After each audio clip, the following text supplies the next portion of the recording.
पूर्णिया से शुरू करते हैं। संतोष कुशवाहा जी एनडीए के उम्मीदवार थे। किसने हराया उसको? एनडीए ने हराया, भारतीय जनता पार्टी के लोगों ने हराया। मंगनी लाल मंडल बिहार के दूसरे कर्पूरी हैं जी। इसमें कोई दो राय नहीं है। क्या चमार, क्या पासवान, क्या पासी, क्या कोयरी, क्या धानुक, के व्रत, क्या ये विकर सेक्शन में नहीं आता? को भारतीय जनता पार्टी नहीं पसंद करता, केवल वोट लेना चाहता, और ये कुशवाहा समाज समझ रहा है। नमस्ते, मैं हूं मनीष और आप देख रहे हैं दी न्यूज़ 9X। दी न्यूज़ 9X में आप सभी का स्वागत है। हमारे साथ हैं पूर्णिया के पूर्व मेयर प्रत्याशी निरंजन कुशवाहा जी, जो आज बिहार के मसले पर हमारे साथ बातचीत करेंगे। सबसे पहले हम उनका स्वागत करते हैं। स्वागत है निरंजन कुशवाहा जी। बिहार के परिवेश में बात करते हैं और सीधी बात करते हैं, आखिर बिहार की राजनीति में चल क्या रहा है इस वक्त? बिहार की राजनीति में बदलाव की बयार चल रहा है। 20 साल से जो सत्ता में है उनका जनता जो है उनके क्रियाकलाप से अब पूरी तरह उब चुकी है। इसलिए जो है बदलाव के मूड में पूरा बिहार का जनता है। बिहार में ऐसा क्यों होता है कि बिहार की राजनीति जो शुरू होती है वहाँ चारा घोटाला शुरू हो जाता है? देखिए, बिहार में असली लड़ाई दूसरा है। ज़रूरत के अनुसार हमेशा राजनीति चला है, और जो चारा घोटाला का बात जो अभी तक बार बार बताया जा रहा है, इसमें कोई दम नहीं है। दम नहीं है? एक बिल्कुल दम नहीं है। पिछले 20 सालों से भी राजनीति और दम हाँ, नहीं वो है। ठीक है, शुरुआती दौर में हुआ ठीक है, लेकिन आज के दिन में इसका कोई प्रासंगिकता नहीं है। वो इसलिए कह रहे हैं कि एक तरफ एनडीए के लोग चारा घोटाला के नाम पर लालू यादव जी को बदनाम करते हैं। तेजस्वी जी, जो कि उस समय छोटे या जन्म भी नहीं हुआ होगा, उस समय का मामला है। और दूसरी तरफ जो चारा घोटाला का असली सूत्रधार बिहार में थे, पूर्व मुख्यमंत्री जगन्नाथ मिश्रा जी, उनका बहुत चंदन बंदन अभिनंदन करते हैं और उनके पुत्र को विधायक बनाए हुए मंत्री बनाते हैं, बहुत आदर करते हैं। तो इसलिए दोहरा चरित्र जो है एनडीए का यहाँ दिखता है। जनता पूरी तरह समझ चुका है, और चारा घोटाला में लालू जी को बदनाम करने का जो मानसा है, ये मानसा केवल इसलिए है, अगर आप 20 साल राज किए हैं तो आज तक आपके पास ऐसा कुछ नहीं है कि आप बता सकते हैं कि हम 20 साल में ये किए, इस आधार पे हमको वोट दो। आज भी आप लालू का डर दिखा रहे हैं। कौन सा डर? 20 साल पहले क्या था बिहार में? 1989 में मैट्रिक किया, 10th किया, और उस समय हमारा एडमिशन भागलपुर में हुआ, मारवाड़ी कॉलेज में।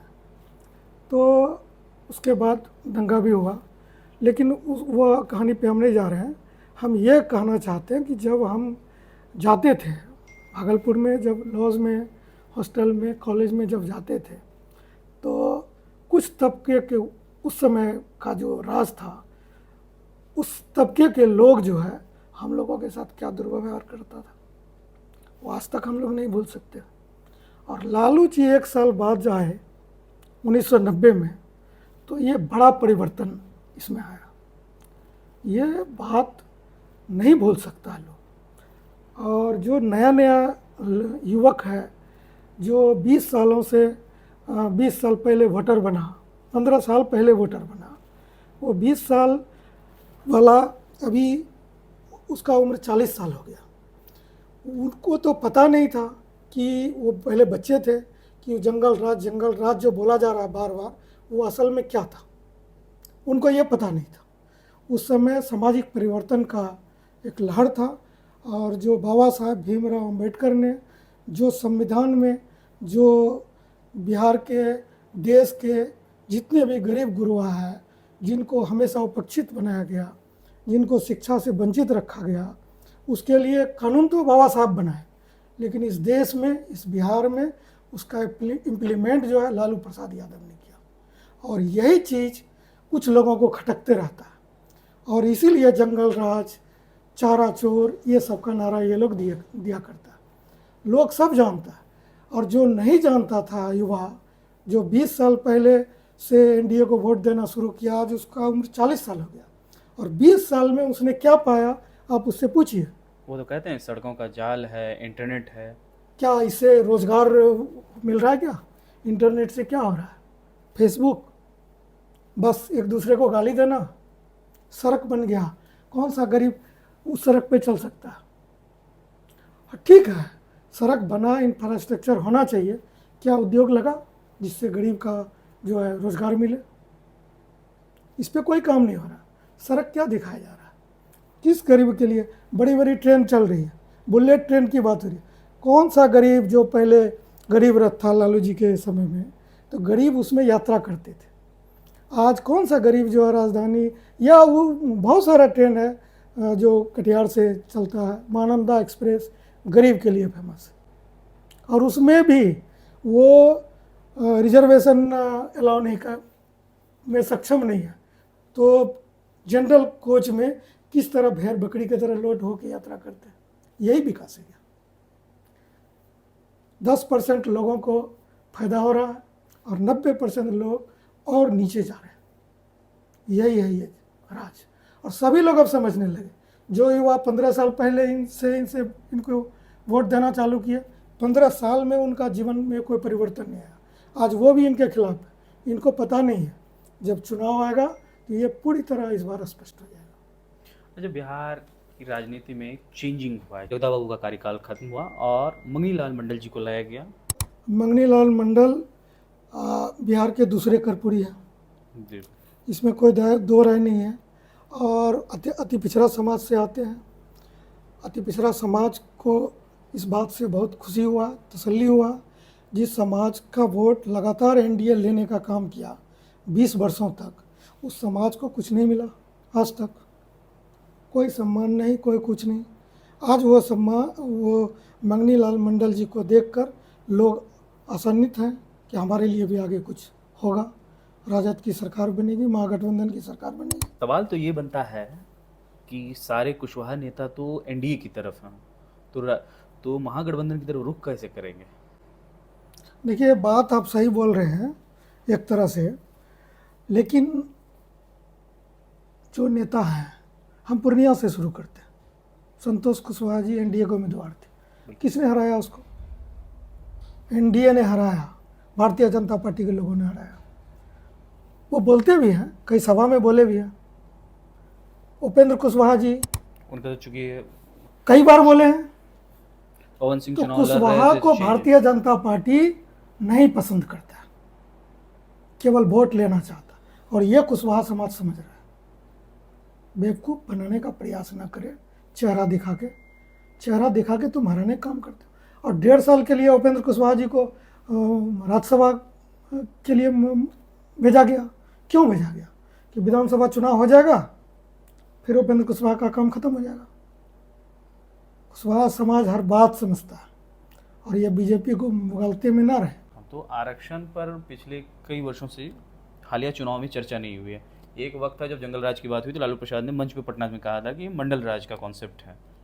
तो अब जो आरक्षण की बात नहीं हो रही है, वो क्यों नहीं हो रही? देखिए, एक तो सरकारी व्यवस्था में अब नौकरी बचा भी नहीं, और प्राइवेटाइजेशन का दौर चल गया। जिस तरह का आरक्षण भारतीय जनता पार्टी ने जिस तरह का आरक्षण दिया, जिसको EWS बोलते हैं, economic weaker section. Economic weaker section में इस लाइन में, इस शब्द में क्या देश का 3-4 जाति आता है वीकर सेक्शन में? क्या मुसहर, क्या चमार, क्या पासवान, क्या पासी, क्या कोयरी, क्या धानुक, के व्रत, क्या ये वीकर सेक्शन में नहीं आता?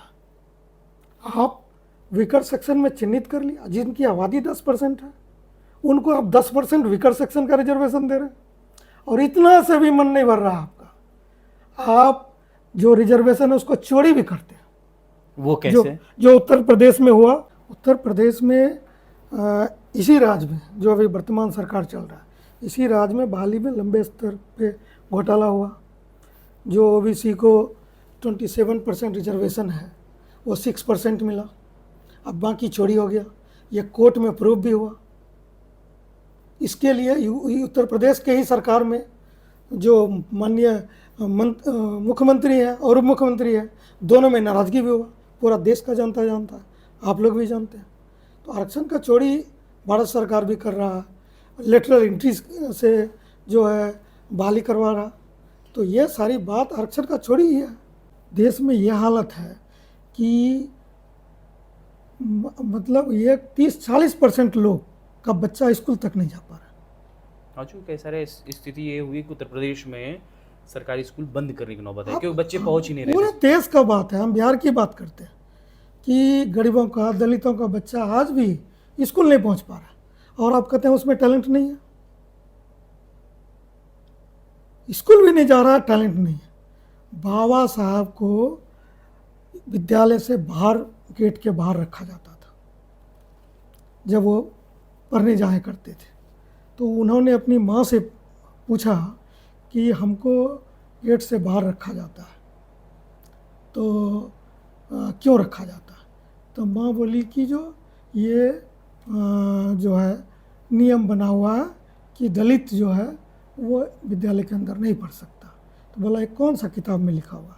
बोला ये उनके किताब में लिखा हुआ। तो बाबा साहब ने सोचा एक दिन हम ऐसा किताब लिखेंगे कि सभी लोग बराबर जो है होगा, सब एक साथ शिक्षा ग्रहण कर पाएगा। तो बाबा साहब ने संविधान लिखा।